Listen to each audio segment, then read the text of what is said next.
Started. Hey There we guys, go. this is Jerry. I am here with Spencer. Spencer, man, how are you? Great, man. Great, man. How you doing? Oh, I'm great. It's so good to reconnect again. I mean, it's you're such a talented musician, and so I've been wanting to connect with you for a while since I moved to LA, and we finally did. I'm happy, man. I'm happy you're killing it out in LA too. I've seen you've been posting videos all the time, man. I enjoy your content. Definitely. Thank you so much, man. Thank you so much. So, tell me about your music. How's the music going? Great. Put out my last, not my last, my first EP last summer, Bad Mhm. Poker Face. That was recorded with my buddy John Brooks when he was a student at JMU in Harrisonburg, Virginia, and since then, I've played a lot of festivals up in Maryland and DC. Did festival in Annapolis, Frozen Harbor a couple months ago in Baltimore, Mhm. and been hitting the bar scene in Annapolis, Baltimore, DC area. I see. What's your favorite thing to do? Do you like playing festivals? Do you like playing bars? Do you like playing private venues? Well, it's there's good of every type of gig I do. There's like with festivals, everyone, and, usually it's warm out and it's summery, and except when I did Mhm. Frozen Harbor, it was in February and it was a little cold, but hey, it's there's music fans there. They want to be there. They want to have a good time. In bars, like a lot of people are not expecting a live musician like myself, and Mhm. it's something they I can be kind of that unexpected surprise after a long work week, and you just want to kick back, throw a few cold ones back, and relax. Exactly. Exactly. So, are you still singing the same type of music that you sang before that when I met you? Well, when we did that thing, I was that was kind of my full band phase when I was Mhm. still doing stuff with backing guys, and the songs that I did like in between Win and Lose, that Beatles cover, like I still do those, but I've transitioned more into a solo live looping guy in the vein of like Ooh. Ed Sheeran. Like if you've seen him live, that's the type of stuff I do nowadays. Cool. And what made you decide to go for that type of music instead? Well, I've always had kind of a broad taste in music. Like there's not been one particular genre that I gravitate towards, but when I first was starting out, I was doing, you know, heavy distorted guitar, like Green Day, Fall Out Boy type stuff, and I Mhm. wanted to branch out of that. And when my last band, Fight Past the Urge, broke up in September of 2016, I decided right then that I would try to do the solo thing, but I didn't want to be just the straight guy with the guitar um, by myself. So, and after that, I saw a video of Ed Sheeran's "You Need Me, I Don't Need You," Mhm. and that's like a 10-minute, 11-minute. He's looping and he's doing rapping and all of that, and I was like, wow, that's it. Wow. Wow.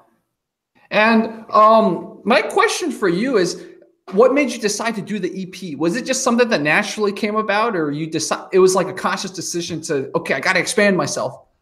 Well, that EP, I've been sitting on those demos for about record the first one October of 2014, and they were going to be like stuff for the bands I was doing, like demos, and I recorded the last one of those songs in June 2015, and then life kind of happened. I lost my regular job. I moved from Purcellville, Virginia, to Annapolis, Maryland, Ooh. and I just was trying to get back on my feet and trying Mhm. to get myself immersed into the music scene of my new town, Mhm. and that's how that's why I'd been sitting on it for a long time, and then things kind of gotten straightened out with my personal life and um, my musically too, in terms of local gigs around. And I decided beginning of 2017, I was like, all right, this is the time. I guess this is how it's gonna be. I'm solo guy from now on. I see. Now, I assume, and correct me if I'm wrong, that the music scene in Annapolis is much better than Purcellville, right? No doubt.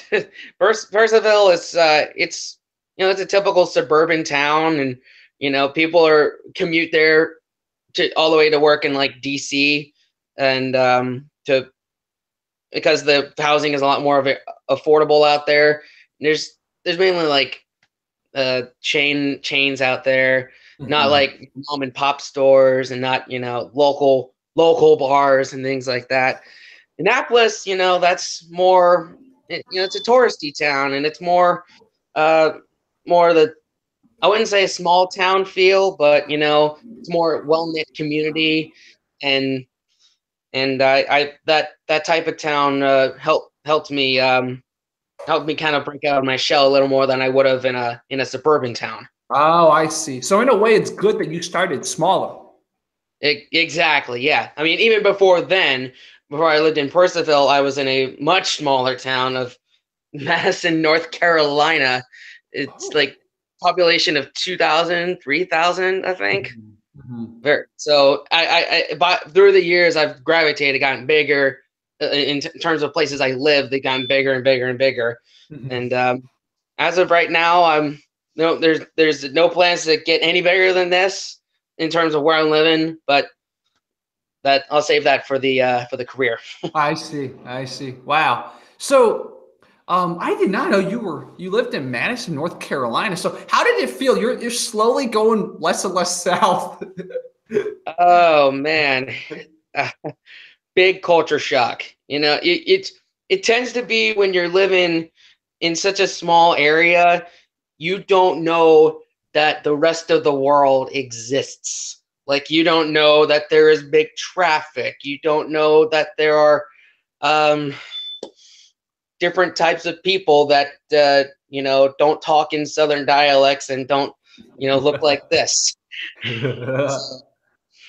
and I think to get out of that town and to kind of expand my horizons a bit in terms of people I know and experiences that I get to experience, that I think that really helped in the long run for me. I see. Wow. So, are you currently working on a song? Are you just now you're just performing the songs that you've written? I write all the time. I mean, it's not songwriting. It's like, what's the right way to put this? It's like going fishing. It's like you cast your line out, you reel in, you hope something comes about, and if it does, great. And sometimes you'll get that really big fish, and which in this term is like a great song. And sometimes you get to just sit about and enjoy yourself. And in this analogy, that's just noodling around, playing guitar, and figuring stuff out with it. I see, dude. I love that expression of it's like casting a fish, because like you said, not all the time, every day the song's gonna flow or the lyrics are gonna flow. So you really just have to kind of just cast your net. I really like that. That's a really cool analogy. Absolutely. I'm like I said, and I try and do it all the time. Sometimes I'll get writer's block for like a couple months and nothing will come out, and sometimes I'll bang off 3 in a week. So it's weird. No, how do you deal with writer's block as a musician? Well, good question. a lot of it is just I find inspiration just comes from things you experience that are rather happy or sad or just weird. Like sometimes I'll be having a conversation with my fiance or a group of friends or my coworkers, and this one line will come about like, my mind and my joints hurt, my W-2s don't reflect my work. and some Ooh. that will come out, and I gotta get that, and then write that down, and it'll start. Wow. You know, that's, Yeah, so occasionally I make some really funny rhymes too, but I don't write them down. So maybe what I should do is I should like write them down, save it for later. absolutely. Yeah, I mean, I I always have the notes app in my phone all the time in case I don't have anything to write it down with. I usually remember better when I write it down on a piece of paper and with a pen. I'm kind of old school like that. But if I'm out and about, like anything to help you remember. Sometimes I'll have a melody come in my head, and I've got the voice recorder app, and I'll just try and inconspicuously be like, trying not to weird as few people out as possible. I see. I had a phase where my old phone had a voice recorder too, and I downloaded this voice recorder for the explicit purpose of if I ever had a tune in my head, I'd record it, and so I would remember it later. But I never did. It shows why you're the musician and I'm just the guy starting out. Like, it takes a certain level of commitment. I think in anything in life it takes a certain level of commitment. Like Yeah. and like lost my train of thought there. It's been a Yeah, long work week. absolutely. So you still have a day job? Yeah. I drive school buses. In Oh, Yeah, I dude, that's that's my pretty regular. cool. It can be. It can be interesting at times. Uh, Yeah, do you ever sing with the students? it has come up every now and again. Like Mhm. in fact, I've heard the and in the world of memes, one of the first songs that became a meme was "Never Gonna Give You Up" by Rick Astley, Never gonna and give you up. then someone was randomly started saying that, and you know, I I'm the type of person I like to shoot the crap with just about anybody, whether it's in a gig with my friends at the job, and then I started joining in, and the kids were like, "Whoa, this guy."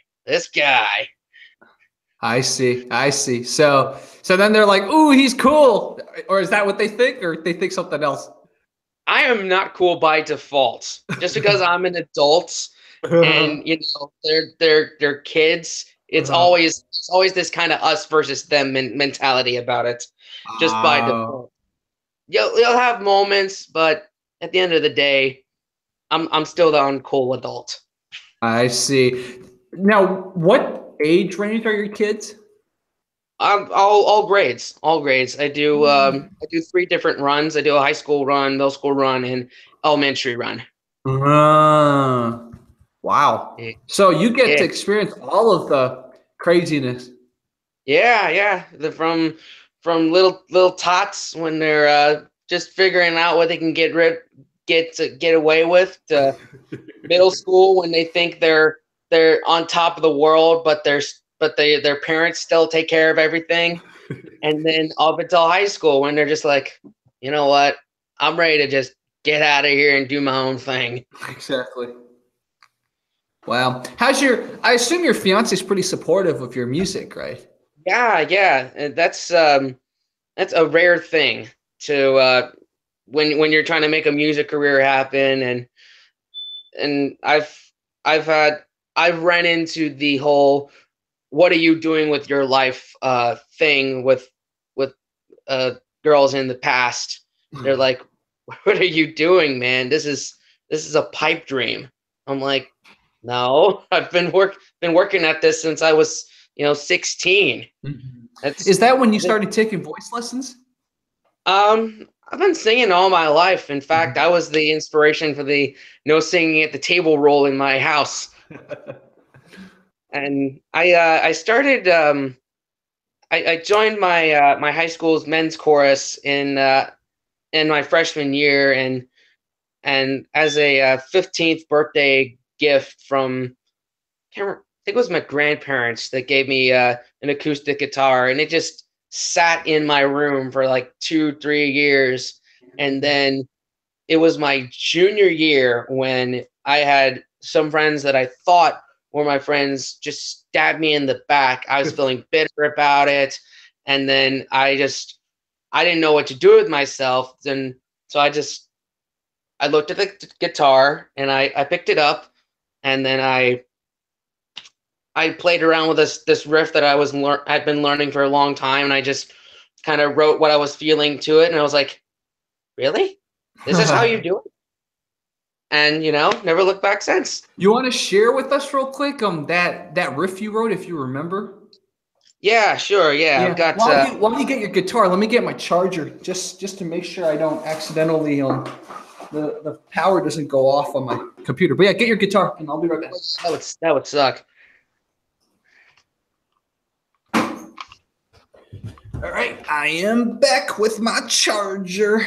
Dude, the stream is going so well. It's the first time I'm looking at the health, and like it's saying the health is good, which means it's reaching the people. It's reaching the quality super good. So this is awesome. That's great. That's great. Because on my other channel, I think it's because the other channel is way bigger, right? So when you have like hundreds of people tuning in, sometimes if the stream gets fucked up. So yeah, I can understand that. Sometimes I've done Facebook Lives where I've had 30, 40 people tuning in at one time, and yeah, I definitely saw a little blurriness in there, so I kind of understand what you're talking about. Absolutely. All right, I am plugged in. All right, you ready? Yeah, I'm totally ready. All right, it's called "Cool As Never Right." It's one of the first songs I ever wrote. Wow, cool.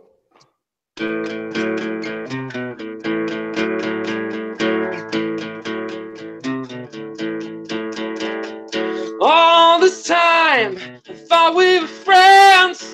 All this time, I thought nothing was wrong. Guess it comes a time for everything to end. Song is so sweet, just like that, it's gone. Cool's never right, right's never cool. If you don't believe me, you're the fool. You walk around like you're higher than God. You set expectations, but you're novice. Everyone around you knows you're a fraud. You just want my integrity to be at a loss. Cool's never right, right's never cool. If you don't believe me, you're the fool.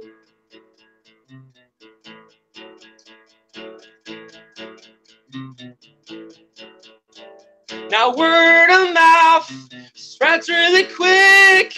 If it weren't about me, it would make me sick. Once it gets out, it's hard to go up. All I want is to make it stop.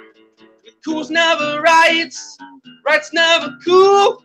If you don't believe me, you're the fool. Wow. I still hear that like passion in your voice, man. I can still hear it. You still feel hurt, right? Yeah. And yes.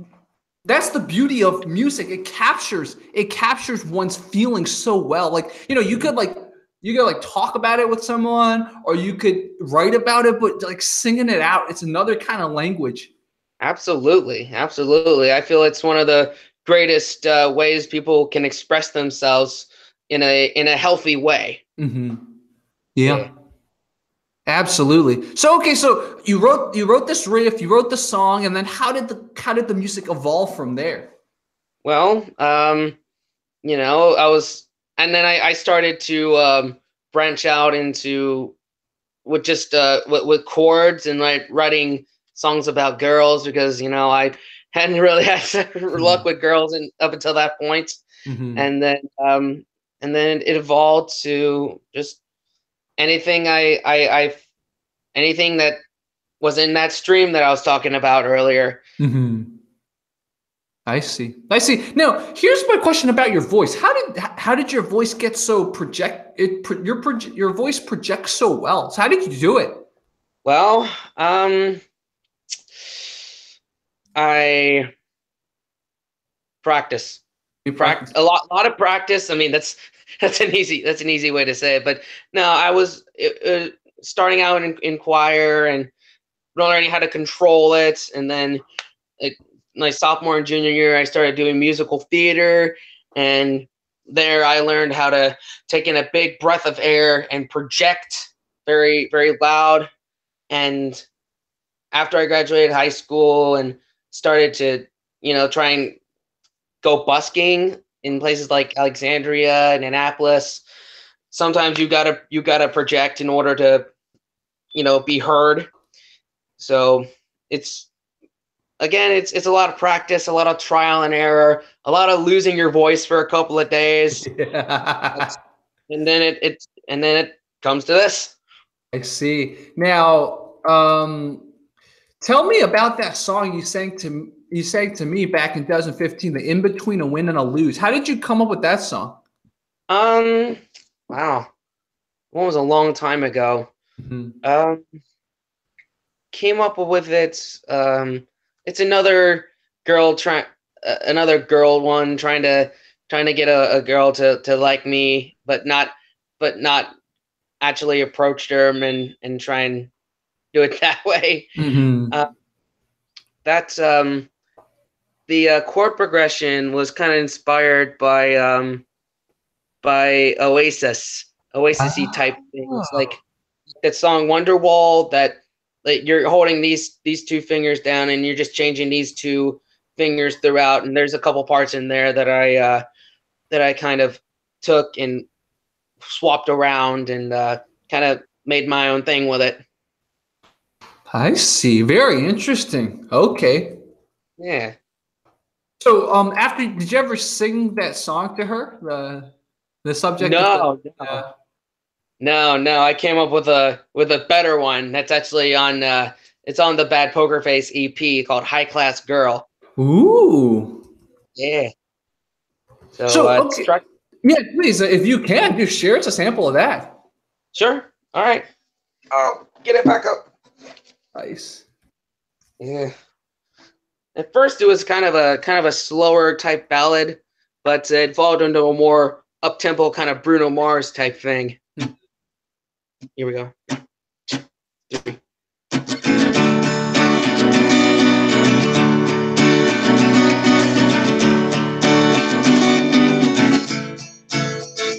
I'm a lonely man trying to make it on my own, and so far it's gone really well. But today will mark the day where I'm finally set free from the darkness of my empty shell. She came from out of nowhere, and she's given me everything I need. She is a hijack on $1,000 Cadillac. She's so damn valuable, and I don't want to give her back. But my question to the world, one put in my mind in a world, is how to look like boy winds up with a high-class girl. How to look like boy winds up with a high-class girl. You may say that I'm a fool, fun is deep in love. Haven't never been this crazy about anyone, but you never understand just how much she means to me and to me. She's the only one. My girl has many riches, but still she chose to steal my heart. She is a hijack on $1,000 Cadillac. So damn valuable, and I don't want to give her back. My question to the world, one put in my mind in a world, so to look like boy winds up with a high-class girl. How to look like boy winds up with a high-class girl.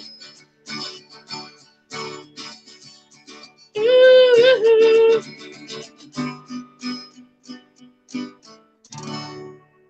Wow.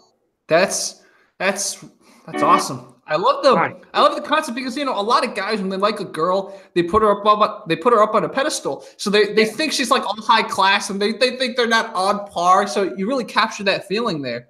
yeah. That's and exactly how I felt at the time. But that I've learned that girls are not are not pedestal type things. They're human No, beings they're like human all of beings. us.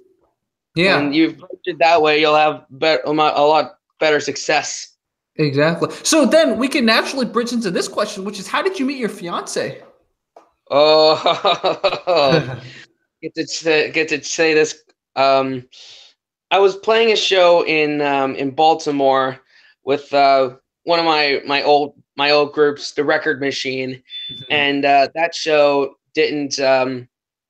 It was one of those you had to bring your own crowd type shows where Mhm. you only got paid if you brought a certain amount of people, and my band didn't, and I was, because I was kind of touring a bit at the time, I was staying with this at this band hostel called Feed the Scene. It's run by this uh, a person out in Baltimore that's actually a good friend of mine now, Rachel Taft, Mhm. who she takes in touring bands and gives them a place to sleep, sometimes a meal, and she told me to meet her at her job that she was working at the time to kind of fund that at in Baltimore. And it was her birthday weekend, and she had a lot of people over. And one of those people that was over was my now fiance Tracy, and Rachel introduced the both of us, and we hit it off. And about a month later, we started dating, and haven't looked back since. Ooh, wow. And who spotted whom first? And it was there was one. I was sitting at the bar, and there was one bar stool beside by me. I think it was actually this side. Now that I think of Mhm. it, and then she came in and was like, "Is this seat taken?" I was like, "Yeah, it is by you." Oh, there you go. So because you've been writing lyrics for a long time, you're probably quicker on your feet at this point. uh, well, liquor helps. I see. Wow, dude. So how does she reply to that? She's like, all right, how you doing? How you doing? And then we Uh, just went back and forth, and and then it turned out that Rachel knew her too, and I was staying at Rachel's hostel at the time, and there was common ground there, so mhm. that's some conversation points then. Exactly. Yeah. Cool. Cool. I'm gonna share with you my screen real quick because I have a Okay. curiosity question. So here's my screen. Um, can you see my screen now? So Yes. Yes. what made you Yeah. decide to change that? Because when I met you, you had the hair long like that, but now it looks like you have it more in a bun. So what was the impetus behind changing the hairstyle? Um. Just not. It's gotten longer since then, and having it out down like that is a little harder to deal with. Just going through life a lot of times. So I actually didn't start wearing my hair up in a bun until I think it was like 2 years ago. Actually, Hmm, it was shortly after that video was shot. I think I see. I hadn't even Wow. owned hair ties up until that point. Cool. Cool. Yeah. So okay, I mean I like it. I like this new style you have. It looks much more like a polished musician. Oh, well, thank you. I appreciate that. Yeah. Just trying to keep it out of my face and trying, especially when I'm driving. It'll get in my face and I make it so I can't see. Exactly. Exactly. Yeah. So, next question would be what type of music do you listen to now, if you still listen to music? I know, for example, me, once I started deciding to do more stuff with film, I barely even watch movies anymore. So, I don't know if that's the case with you, or do you still actively listen to a lot of music to find inspiration?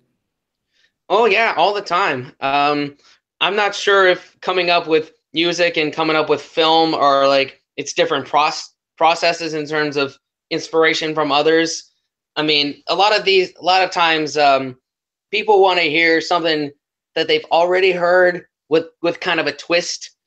Like, and throughout my life, I've had certain people in there that have had different tastes of music than me. Like, growing up in North Carolina, there was country music all the time, and then that was what my mom was into, and then my dad was into classic rock and roll, like the Stones and AC/DC, and then my brother got me into hip hop, like Biggie Smalls, um, uh, NWA, those type things, and then I move up to Northern Virginia, Percival, Ashburn area. My friends at the time that I came into were into like emo, indie type stuff. Fall Out Boy, Panic at the Disco, Jack's Mannequin, and then I move out to Maryland. The big thing out here is white boy reggae, like what? Really? Yeah, Ballyhoo was based out of here, and there's like local bands out here like Bumpin' Uglies in Pasadena that are that tour the East Coast all the time, and that's the kind of the sound of local Maryland is white boy reggae in the vein of like Sublime and Real Big Fish and bands like that. Mm-hmm. Wow, that is super interesting. Yeah, I mean, I'm listening to music, the new local guys all the time. I mean, I've got like at least 60% of my friends on Facebook and my followers on Twitter and Instagram are other musicians too, and they're always sharing other artists that they like, and I get to listen to what they share too, and it's a never-ending stream. I mean, I feel like there's always going to be a curiosity of music and making new music and listening to new music. Exactly. So, exactly. I don't think it's gonna die anytime soon. Mm-hmm. I'm still impressed that white boy reggae is the thing in Maryland. I assume this is like non-DC metropolitan area Maryland, right? This is like more what you would call the country part of Maryland. Yeah, I mean the Eastern Shore, Ocean City, and like Annapolis and Baltimore, and the Southern Maryland areas. The closer you get to the Chesapeake Bay, is the more islandy type stuff. White boy reggae, huh? Like the rivers of Babylon, like that kind of music, but like more white boy. Yes, something like that. Wow. I knew this guy, he would listen to kind of like a reggae music, kind of reggae every morning. And so I had a phase where I was like, ooh, reggae's cool. Yeah. Wow. It shows different areas, like music changes a lot. On the West Coast, and I think in New York too, it's a lot of people love electronic music, but I guess white boy reggae is the norm where you live. Yeah, definitely. I mean, there's other types mixed in there, but for the most part, it's white boy reggae. Like, and when I was living in in Northern Virginia, the two big things were pop punk and hardcore music, mm-hmm. Like Asking Alexandria, Between the Buried and Me, and so it really depends on where you are. Mm-hmm. And then Richmond, I played a lot in Richmond. There was big indie rock and bluesy type stuff like Black Keys. That's so again, like I'm saying, it really depends on where you are, and it depends on the people around there, and a lot of different things, location, blah blah blah. Would you ever play country music? I have played country music. Oh, I love country music. That's why. Yeah. What do you usually play if you do play country music?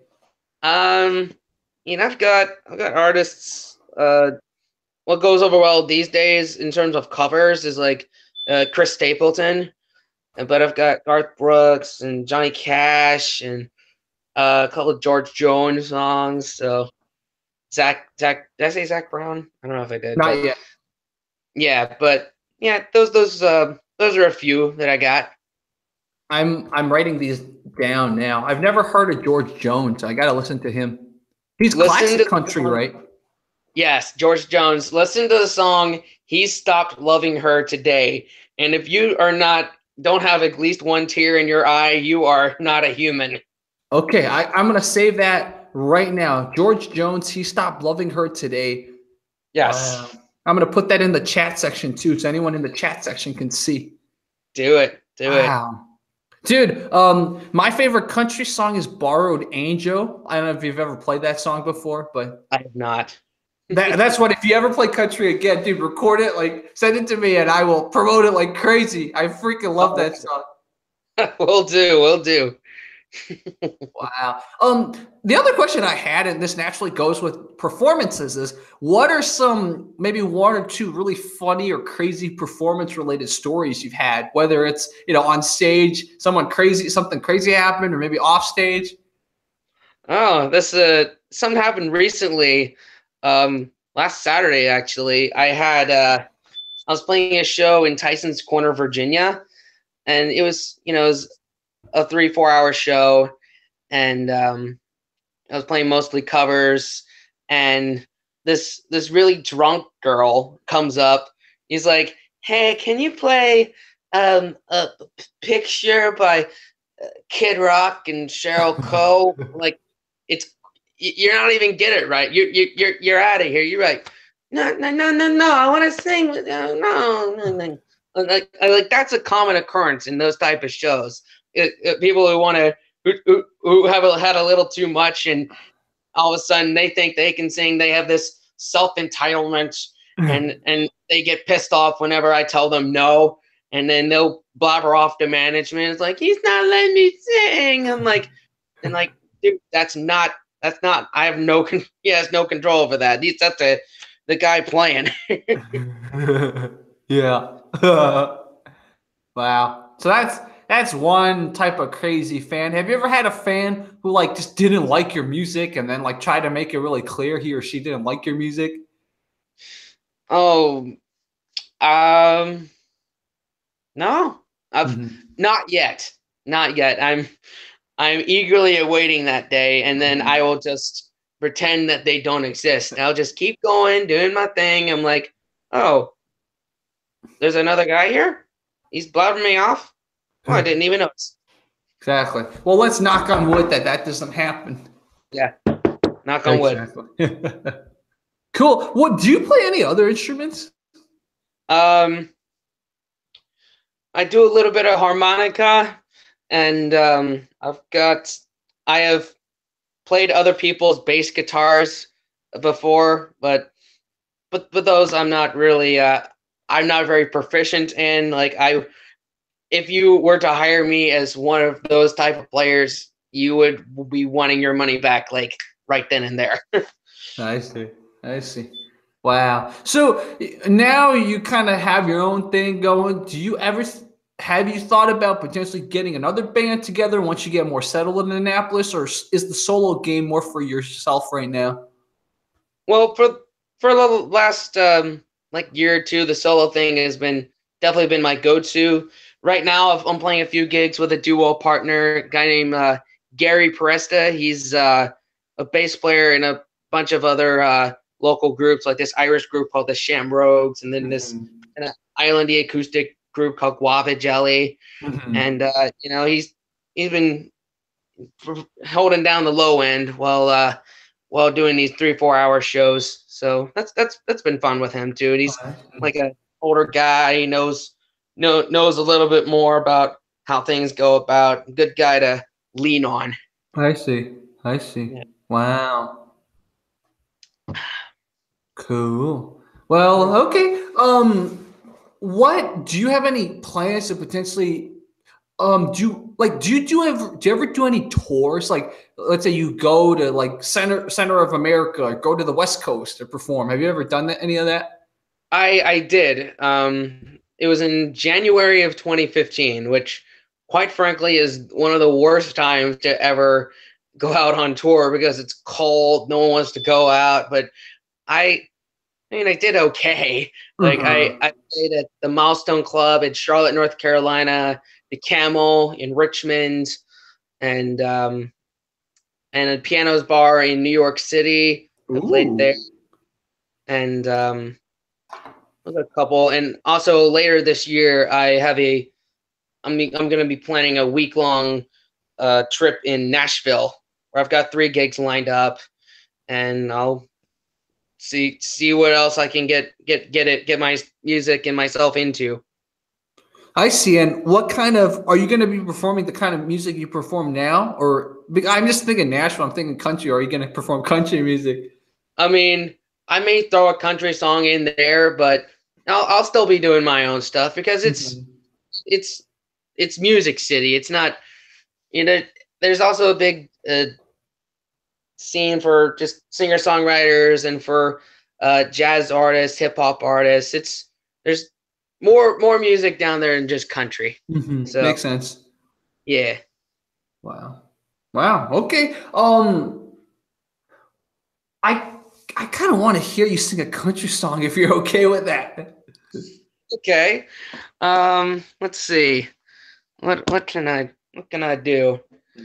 Oh, I've got kind of a folksy kind of original that I have on my I'm gonna have on my next record. I call it Gus's Song.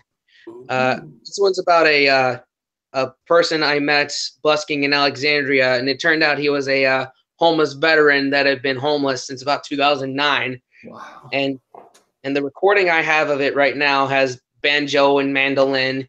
It's more, I wouldn't say it's like country, but it's not like, it's more like a Mumford and Sons type of country. Oh, I see. So here we go with that.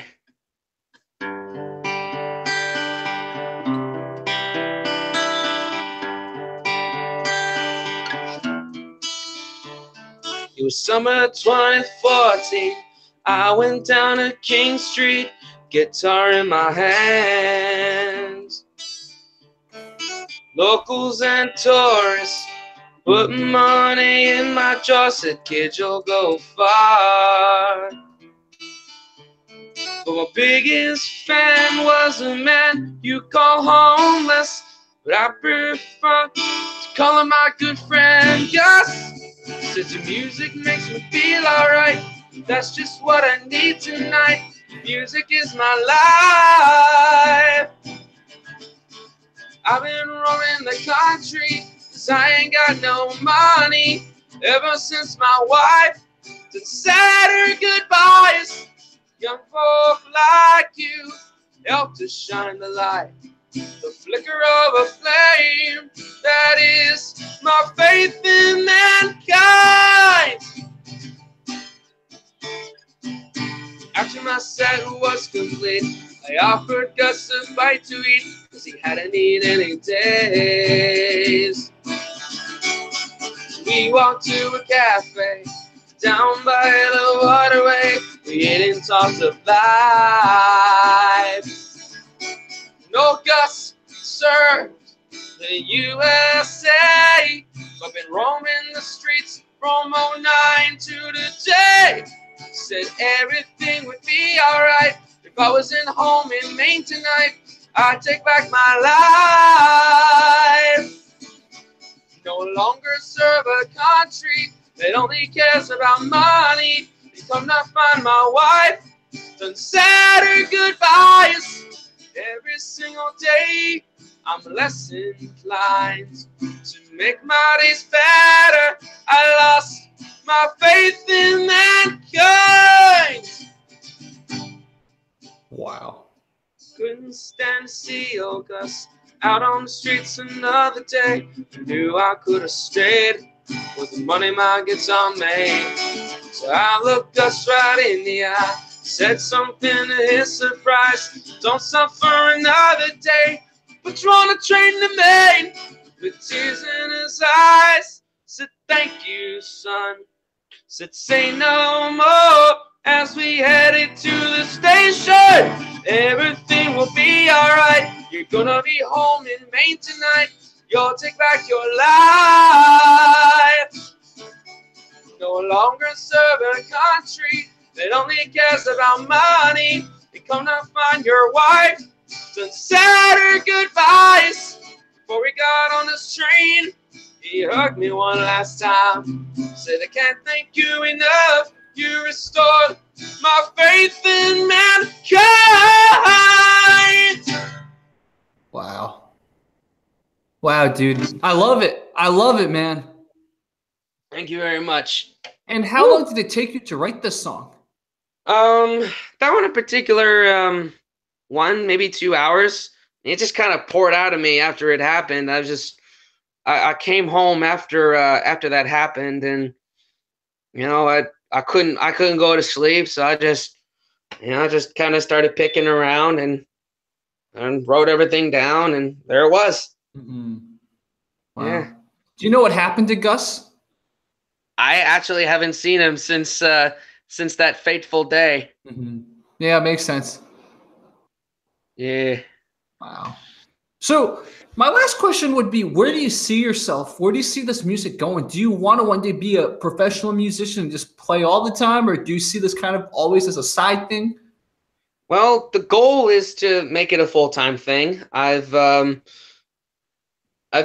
goal is to have enough gigs and to have enough, another thing I'm working on is music licensing, is to try and get my songs into TV, film, and commercials and other media, and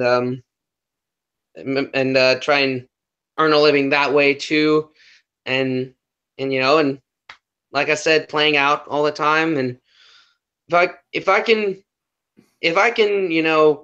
make 50, 70K a year doing just that, I will have considered myself a success. Because let me tell you, these days you don't need a record label. Like, you used to have to know somebody in the business to get yourself onto iTunes and Spotify and all the digital sites. But now you can upload your stuff via the CD, baby, and it's there. Yeah. And people, you can, and thanks to the internet, to Facebook, Twitter, Instagram, Snapchat, your audience is in your phone. Yeah. So, like, now is the best time to be an independent musician, if you ask me. Mm-hmm. I agree. I totally agree. And with digital media, like you said, if you work hard at it and you do it smart, you're able to grow yourself and your audience outside of the influence of people that want to control you. And that's what the music industry is. They're basically 99% of the musicians in a record label are the tax write-offs, and you can feel like you're not one of the tax write-offs. Right. Yes, and that old way of doing business, it's slowly dying. Like, it's pretty much almost dead. Like, when a label these days approaches you, it's because you've done most of the work. You're touring, doing 250 shows a year. Like, they want to make you a partner. They're not investing in talent anymore. They're a partner with you. Yeah, so they just want to make money off your existing audience. That's basically what they do. Basically, yeah. It's good that you recognize that, because a lot of musicians get fucked over and screwed by record labels. Oh yeah. Not good. And I don't want to go down that path, and I would not wish like that on my worst enemy.